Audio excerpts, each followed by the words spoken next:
We begin this hour with the latest in former President Donald Trump's criminal hush money trial. Mr. Trump's former self-proclaimed fixer, Michael Cohen, is on the stand right now. It's the first time the former president and his ex-lawyer have come face to face since Mr.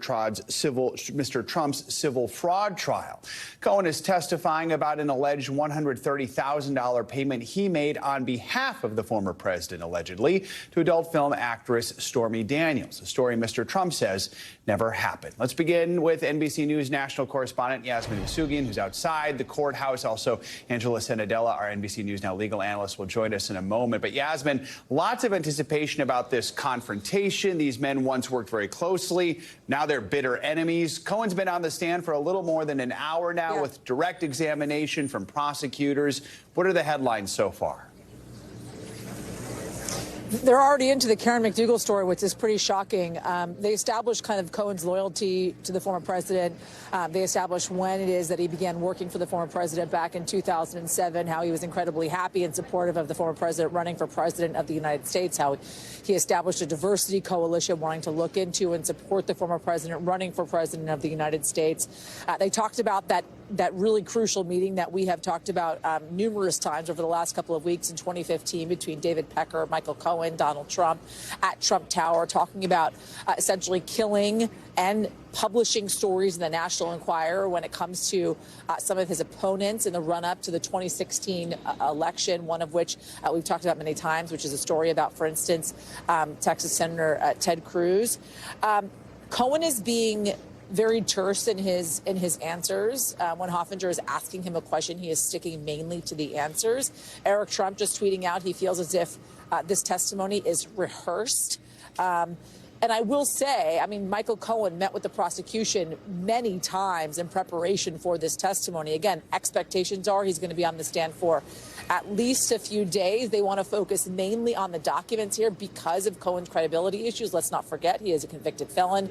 He has also admitted to lying on the stand under oath. They're now into the crux of the Karen McDougal story and the subsequent catch and kill payoff of $150,000 from AMI and National Enquirer to not publish her story. And I imagine up next they'll get into the Stormy Daniels story. And now they're talking specifically about the interactions with Keith Davidson, the attorney for Stormy Daniels and Karen McDougal. Joe. Yasmin, you mentioned that Cohen seems to be somewhat terse.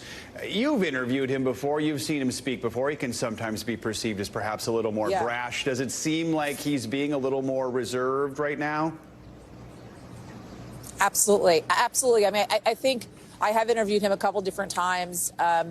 He's absolutely being more deliberate in his answers, I would say.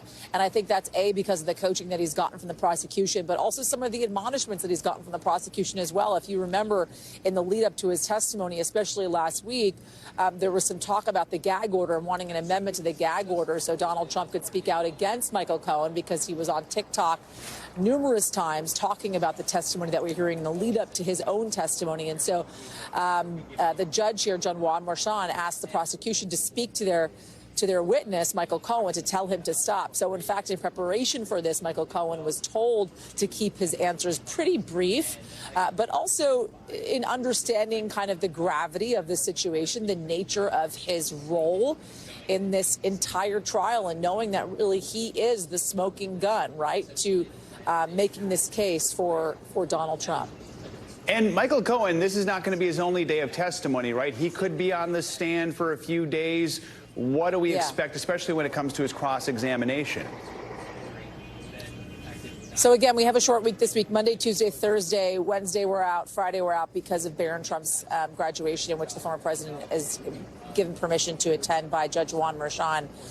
So we're expecting him maybe to be on the stand for those 3 full days, with prosecution keeping on the stand at least for the entire day today, maybe into tomorrow as well. And then we'll go to cross-examination from Trump's lead attorney, Todd Blanche, who I'm being told is listening intently to this testimony from this witness, Michael Cohen, and expect going after his credibility. I mean, that is going to be the #1 attack for Todd Blanche, is to go after Michael Cohen's credibility. Does he have an axe to grind because the former president didn't give him a position in the White House?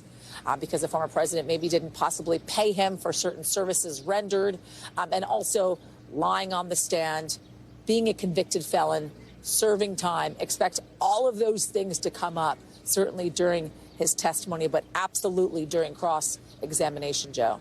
Thanks for watching. Stay updated about breaking news and top stories on the NBC News app or follow us on social media.